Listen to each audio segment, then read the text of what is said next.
시편 33편입니다. 시편 33편 말씀입니다.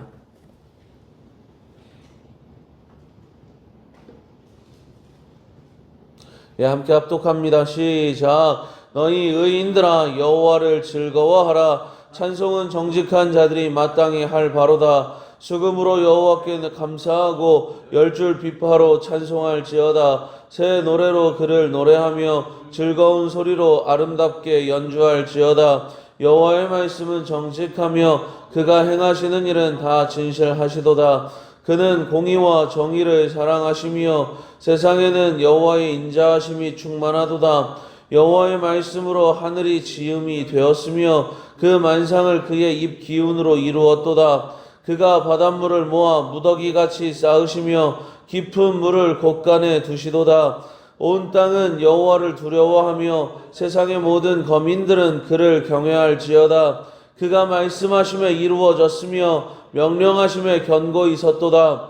여호와께서 나라들의 계획을 패하시며 민족들의 사상을 무효하게 하시도다. 여호와의 계획은 영원히 서고 그의 생각은 대대에 이르리로다. 여호와를 자기 하나님으로 삼은 나라 곧 하나님의 기업으로 선택된 백성은 복이 있도다. 여호와께서 하늘에서 굽어보사 모든 인생을 살피시며 곧 그가 거하시는 곳에서 세상의 모든 거민들을 굽어 살피시는도다. 그는 그들 모두의 마음을 지으시며 그들이 하는 일을 굽어 살피시는 이로다. 많은 군대로 구원 얻은 왕이 없으며 용사가 힘이 세어도 스스로 구원하지 못하는도다. 구원하는 데에 군마는 헛되며 군대가 많다 하여도 능히 구하지 못하는도다. 여호와는 그를 경외하는 자 곧 그의 인자하심을 바라는 자를 살피사 그들의 영혼을 사망에서 건지시며 그들이 굶주릴 때에 그들을 살피시는도다. 우리 영혼이 여호와를 바라며 그는 우리의 도움과 방패시로다. 우리 마음이 그를 즐거워하며 우리가 그의 성호를 의지하였기 때문이로다. 여호와여, 우리가 주께 바라는 대로 주의 인자하심을 우리에게 베푸소서. 아멘. 오늘 토요일 새벽에도 이 자리에 나와 기도와 찬양과 예배로 하루를 시작하는 저와 여러분에게 하나님의 크신 은혜가 변함없이 함께 하시기를 전심으로 소망합니다. 어제 우리는 시편 32편의 말씀을 통해 죄사함 받은 자의 복을 나누었습니다. 뼈가 녹는 듯한 고통 속에서 죄를 자복하고 용서받은 사람이 의인이라는 것을 보았습니다. 오늘 말씀은 그렇게 죄의 짐을 벗은 의인들이 하나님 앞에서 마땅히 보여야 할 반응을 노래합니다. 이 반응은 바로 찬양입니다. 오늘 말씀을 통해 불확실한 세상 속에서 왜 우리는 찬양해야 하는지, 우리가 붙들어야 할 안전지대는 어디인지 확인하는 은혜의 시간 되시기를 바랍니다. 1절 말씀 보겠습니다. 너희 의인들아 여호와를 즐거워하라. 찬송은 정직한 자들이 마땅히 할 바로다. 아멘. 여러분은 어떤 사람이 의인이라고 생각하시나요? 여기 계신 분들은 신앙생활을 열심히 하시는 분들이니까 예수님 잘 믿는 사람이 의인이다 라고 쉽게 말할 수 있을 겁니다. 그러나 세상 사람들은 열심히 살아서 죄에게서 멀어지는 사람, 그 사람을 의인이라고 생각합니다.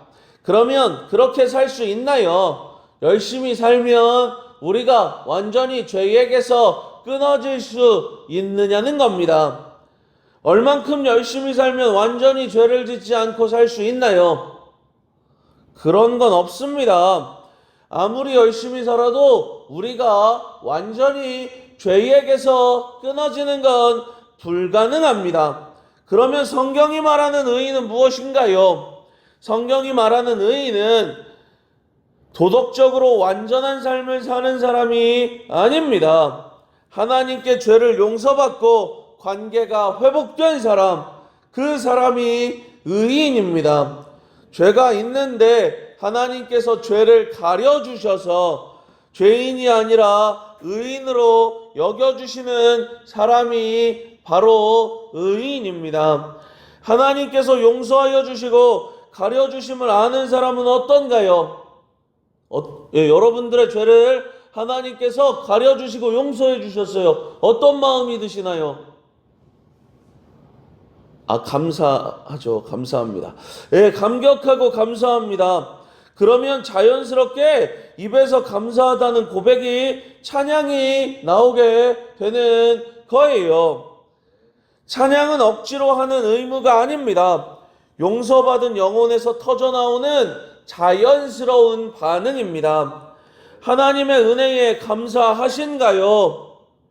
저절로 찬양이 나와야 하는 줄 믿습니다. 물론 삶이 팍팍하여 입에서 노래가 나오지 않을 수 있습니다. 그러나 힘든 와중에도 내가 주님 안에 있다는 그 사실만으로 찬양하는 인생이 되어야 합니다. 우리가 힘들고 지친 삶을 살아가지만, 여전히 인생은 팍팍하지만 주님 안에 거하고 있다는 사실 자체가 감격스럽고 감사한 조건이 되시기를 바랍니다.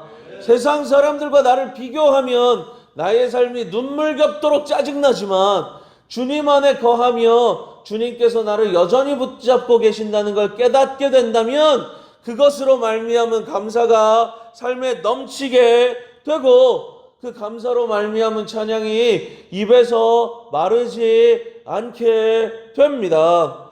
세상과 나를 비교하는 것이 아니라 하나님 안에서 내가 살아가고 있고 주님께서 나에게 어떠한 사랑을 베푸셨는지를 깨달아 찬양하는 인생이 되시기를 바랍니다. 그러면 무엇으로 찬양해야 하나요? 3절 말씀 보면 새 노래로 그를 노래하며 라고 기록하고 있습니다. 그러면 여러분, 새 노래가 뭐예요? 새 노래. 새로 만든 노래가 새 노래죠. 그런데 오늘 말씀에서 말하는 새 노래는 그거 아닙니다. 우리가 새 노래로 하나님을 찬양해야 된다면, 새 노래로 하나님을 찬양하는 건 좋은 일이지만, 맨날 새 노래로 찬양해야 된다면 맨날 새 노래를 배우셔야죠. 그래야 되는 겁니다. 그런데 오늘 말씀에서 말하는 새 노래는 그런 것이 아니라, 날마다 우리에게 주시는 은혜가 새롭기에 우리의 고백 또한 날마다 새로워야 한다는 뜻입니다. 똑같은 노래를 부르지만, 똑같은 고백을 하지만 그것 가운데 담겨진 마음이 매일처럼 새로워진다는 거예요. 어제 나를 구원해 주신 하나님께 감사하죠. 그런데 오늘 그것에 대한 감사가 또 물밀듯이 몰려와요. 감격스러워서 견딜 수가 없어요. 그럼 똑같은 노래와 똑같은 찬양을 하지만 내 마음이 주님을 향한 새로움으로 가득 차 있기 때문에 나는 어제와 다른 새로운 찬양을 하고 있다는 겁니다. 어제의 은혜로 오늘을 사는 것이 아니라 오늘 아침 주시는 은혜로 반응하는 것이 새 노래예요. 우리 주님께서 은혜를 어제도 베푸셨는데 오늘도 베푸시잖아요. 그러면 오늘 베풀어 주신 은혜는 어제 베풀어 주신 은혜와 다른 새로운 은혜잖아요. 우리는 그 새로운 은혜에 반응하며 찬양하는 인생, 그 새로운 은혜에 감격하여 찬양하는 인생이 되어야 합니다. 매일 반복되는 일상 속에서 지친 몸을 이끌고 이 자리에 나왔을 수도 있습니다. 그러나 내 마음이 무감각하다고 해서 하나님의 은혜가 없는 것은 아닙니다. 중요한 것은 팍팍하고 고단한 현실 속에서도 오늘 내게 주시는, 이미 주어져 있는 새로운 은혜를 발견하는 믿음의 눈입니다. 오늘 이 새벽 우리 눈이 열려 주님의 은혜를 새롭게 깨닫게 되고 감격으로 찬양하는 복된 시간 되시기를 바랍니다.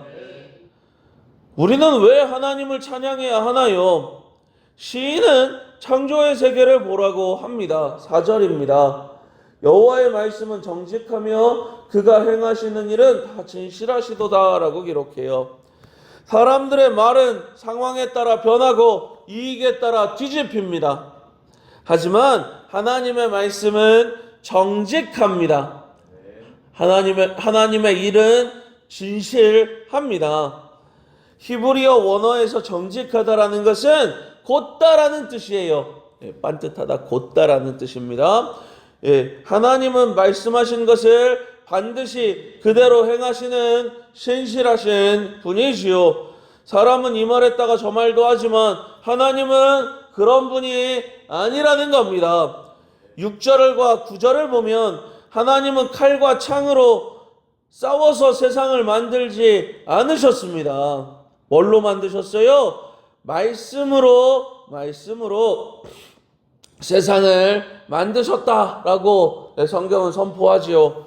우리는 무엇을 믿고 살아가고 계시나요? 뉴스나 사람들의 전망은 매일 바뀝니다.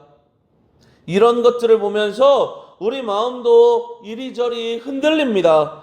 그러나 천지를 지으신 하나님의 말씀은 영원히 변하지 않습니다. 창조 때 역사했던 말씀의 능력이 지금도 우리의 교회와 가정과 일터를 붙들고 계십니다. 흔들리는 세상의 소리가 아니라 변하지 않는 약속의 말씀을 붙드시기 바랍니다. 흔들리지 않는 약속의 말씀 위에 우리 인생을 세울 때 우리가 흔들리지 않게 되는 거예요. 모래 위에 집을 짓지 말아요 라고 어렸을 때 우리 찬양했고 성경에 쓰여져 있잖아요. 그러니까 어디다 집 지어야 되는 거예요? 반석이신 주님의 말씀 위에, 흔들리지 않는 주님의 말씀 위에 우리의 삶을 세워 나가야 한다는 거예요. 그러면 말씀 위에 집을 짓는다는 건 뭘 얘기하는 거예요? 말씀에 담겨진 하나님의 약속, 하나님의 사랑을 붙들고 그 위에 내 삶을 세워간다는 겁니다. 세상 사람들은 우리에게 약속해도 자의든 타의든 지키지 못할 때가 많습니다. 자의로 지키지 못하는 거예요. 인간의 연약함 때문에 못 지키는 거고, 타의로 지키지 못할 때도 있잖아요. 약속했지만 내가 너무 아파서 병원 갔어요. 지켜요? 못 지켜요? 못 지킵니다. 나의 마음은 정말로 그걸 해주고 싶어서 약속을 했지만, 내가 그러한 것들이 주어지지 않으면 못합니다. 사람의 약속은 자이든 타이든 지켜지지 않을 때가 매우 많다는 거예요. 하지만 우리 주의 약속은 변하지 않습니다. 주님께서 저와 여러분에게 약속을 주셨죠. 하나님께서 저와 여러분에게 예수님 믿으면 구원에 이르게 하여 주시겠다는 약속을 주셨고, 그 약속을 붙들면 우리는 하나님께서 주시는 구원으로 갑니다. 이 구원은 하나님의 사랑으로 말미암은 거고요. 여러분, 말씀에 말미암은 약속과 말씀에 나타난 사랑 안에 우리 인생을 세우시기 바랍니다. 다른 거 위에 우리 인생 세우면은 좋을 것 같잖아요. 돈 많으면 편안할 것 같고, 돈 많으면 걱정 없을 것 같잖아요. 그런데 돈 많아도 불안할 수 있고, 돈 많아도 내 삶에 어려움이 찾아올 수 있어요. 세상에 흔들리는 조건이 아니라 하나님께 우리 삶의 근거와 토대를 두며 나아가는 인생들 되시기 바랍니다. 10절과 11절 말씀 보도록 하겠습니다. 여호와께서 나라들의 계획을 폐허하시며 민족들의 사상을 무효하게 하시도다. 밑줄입니다. 여호와의 계획은 영원히 서고 그의 생각은 대대에 이르리로다 라고 고백합니다. 사람들은 자신이 역사의 주인공인 줄 알고 치밀하게 계획을 세웁니다. 나라마다 기업마다 거창한 전략을 짭니다. 그러나 하나님이 후 하고 부시면 세상의 계획은 한순간에 사라집니다. 바벨탑 사건을 아시지요? 바벨탑을 쌓아서 인간은 하늘에 닿으려 했습니다. 그러나 하나님이 흩으시니 아무것도 아니었습니다. 우리도 뭔가 많은 계획을 세우지요. 이때 되면 이거 하고, 이때 되면 이거 하고, 그때 되면 우리는 여기에 있을 거야 라고 생각합니다. 그런데 그렇게 되던가요? 저도 제 인생의 계획을 거창하게 세운 적이 있었습니다. 지금도 저는 제 인생의 계획을 거창하게 세웁니다. 그런데 여러분, 그렇게 되더냐는 거예요. 그렇게 안 됩니다. 그렇게 안 되더라는 거예요. 하나님의 계획만이 영원히 섭니다. 때로는 내 뜻대로 되지 않아 낙심될 때가 있습니다. 열심히 준비한 일이 틀어질 수도 있습니다. 그러나 실망한 필요가 없습니다. 나의 작은 계획은 무너질지라도 우리를 향한 하나님의 크고 완전한 계획은 결코 실패하지 않기 때문입니다. 내가 망한 거지 하나님이 망한 게 아니라는 거예요. 우리가 실패한 거지 하나님께서 실패한 것은 아니라는 겁니다. 그런데 망하지 않으시고 실패하지 않으신 하나님의 계획 안에 우리가 있어요. 그래서 우리가 망한 것까지 하나님의 일을 이루는 데에 쓰임 받을 수 있고 우리의 실패를 통해 하나님께서는 우리의 구원을 이루어 가신다라는 거예요. 내 뜻대로 되지 않는다고 불안해하지 않기를 바랍니다. 오히려 내 계획이 무너진 자리가 하나님의 계획이 시작되는 자리임을 믿으시기 바랍니다. 부흥의 첫째 날에 여러분 형통이라는 거 배웠어요. 뭐가 형통이에요? 하나님께서 뚫고 나가시는 그것. 하나님께서 우리의 삶에 뚫고 들어오셔서 우리의 삶을 하나님께서 원하시는 방향으로 이끌어 가시는 것. 그게 형통이다라는 거 배웠어요. 내 뜻이 아니라 하나님의 계획이 먼저고 그것을 신뢰하면 무너지지 않을 수 있다는 거예요. 역사의 주권자가 하나님이심을 인정하고 내 인생의 핸들을 주님께 맡겨 드리시기를 바랍니다. 누구 차를 타야 편하네요? 고장로님이 운전하는 차, 내가 운전하는 차. 나 운전 잘한다 근데 이거는 별로 비교 대상이 아니네요. 난 운전을 잘해. 그리고 저는 어른들을 태웠을 때 천천히 갑니다. 내가 탄 차를 타면 천천히 가서 그렇지 편안은 합니다. 뭐 어쨌든 간에 여러분들 어떤 차를 타야 편해요? 운전 잘하는 사람, 운전 못하는 사람. 당연히 운전 잘하는 사람 차를 타야 편안하죠. 그런데 내가 운전을 잘 못해요. 그런데 내가 막 운전을 해요. 그럼 어떻게 해요? 이렇게 되는 거예요. 벌벌벌 떨면서 앞으로 가는 건지 걸어가는 게 빠르겠네. 쟤는 천천히 가는데 왜 저기로 가고 있는 거예요? 그럴 때 있잖아요. 우리 인생에 운전대를 내가 잡고 있으면 그렇게 됩니다. 그런데 우리 인생의 핸들을 주님께 맡기면 주님께서 가장 좋은 길로, 가장 완전한 길로 우리가 가야 할 도착지까지 우리의 삶을 끌어 가시는 겁니다. 주님께 맡기시기 바랍니다. 붙들고 힘들어하지 말고 주님께 맡기고 주님께 맡기고 평안히 걸어가는 우리들 되시기를 바랍니다. 마지막으로 시인은 실제적인 위기 앞에서 우리가 무엇을 의지하는지 묻습니다. 16절과 17절입니다. 많은 군대로 구원 얻은 왕이 없으며 용사가 힘이 세어도 스스로 구원하지 못하는도다. 구원하는 데에 여기 밑줄 군마는 헛되며 군대가 많다 하여도 능히 구하지 못하는도다 라고 기록하고 있어요. 여기서 군마, 말이죠. 말은 고대 사회에서 가장 강력한 무기였습니다. 오늘날로 치면 든든한 통장 잔고, 화려한 스펙 혹은 힘 있는 인맥일 수 있습니다. 여러분 언제 평안하세요? 언제 마음이 놓이세요? 내 통장에 돈이 씨가 말랐을 때, 아니면 내 통장에 잔고가 그런 적이 없어서 몰라. 그런 적이 있어봤어요. 그런 적은 앞으로도 우리 인생에 별로 없을지 모릅니다. 그런데 여러분들 그냥 쉽게 생각하면 통장에 돈 많으면 내 마음 평안할 것 같고 내 인생 어려움 없을 것 같고 내 인생 구원 얻을 것 같습니다. 그러나 성경은 단호하게 말합니다. 그것은 헛되다라고 말입니다. 결정적인 인생의 위기 앞에서, 죽음의 문제 앞에서 돈이나 권력은 우리 영혼을 구원하지 못합니다. 그러니까 어떻게 하라는 거예요? 그것으로 사랑을 나눠야죠. 이걸로 구원받는 게 아니라 하나님의 능력과 하나님의 사랑으로 우리가 구원을 받아요. 그러면 세상에 헛된 거 움켜쥐고 그걸로 전전긍긍하며 사는 게 아니라 이것을 베풀므로 하나님의 사랑을 전하고 나 또한 하나님께서 채워주심을 경험하는 가운데 살아가면 됩니다. 물이 고이면 어떻게 되나요? 썩습니다. 하나님께서 우리에게 은혜를 베풀어 주셨을 때 그 은혜에 합당한 일들을 하면서 사면 됩니다. 하면서 살면 됩니다.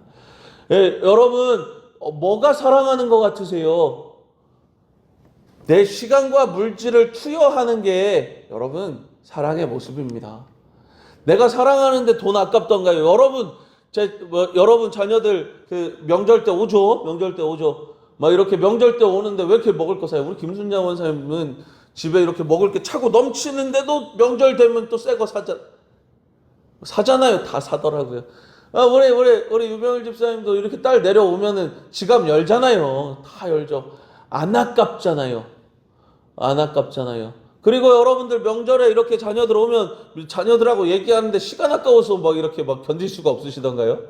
얘네들 나한테 왜 말하고 난리야 하다 바쁜디 이러시냐라는 거예요. 그렇지 않잖아요. 왜? 사랑하니까요. 시간과 물질을 내어주는 사람, 그거 하라고 하나님께서 우리에게 주셨어요. 그거 의지하라고 주신 게 아니라 하나님께서 우리에게 시간과 물질을 주신 건 그거 의지해서 하나님으로부터 멀어지라는 게 아니라 그걸로 사랑하라고 주신 거예요. 네, 사랑하시기를 바랍니다. 시간과 물질을 내어서 뭐 하면 돼요? 밥을 사시기 바랍니다. 여러분 사랑이 필요하고 복음이 필요한 자들에게 가셔서 밥을 사주시길 바랍니다. 그러한 사랑을 할 때 하나님께서 우리의 삶에 채워주시는 걸 체험하게 되고 날마다 나는 주님으로 삽니다 라는 고백을 할 수밖에 없다는 거예요. 그게 18절 말씀이잖아요. 여호와는 그를 경외하는 자 곧 그의 인자하심을 바라는 자들을 살피사 19절 그들의 영혼을 사망에서 건지시며 여기 밑줄 그들이 굶주릴 때에 그들을 살리시는도다. 아멘. 하나님이 주신 거 의지하면서 사는 것이 아니라 그것을 사랑하는 마음으로 베풀면 없으니까 또 누구밖에 의지 못해요. 하나님밖에 의지 못하잖아요. 하나님을 경외하고 그의 인자하심을 바라는 자, 하나님을 의지하는 자 그들을 건져주실 겁니다 라고 성경은 기록하고 있는 거예요. 18절에 살피신다는 것은 감시가 아닙니다. 사랑하는 자녀를 보호하기 위해 한시도 눈을 떼지 않는 부모의 시선입니다. 우리 예빈이 어렸을 때 막 기어다닐 때 제가 어떻게 했겠어요? 얘 어디 가서 부딪히지 않을까라고 계속 쳐다봤겠죠.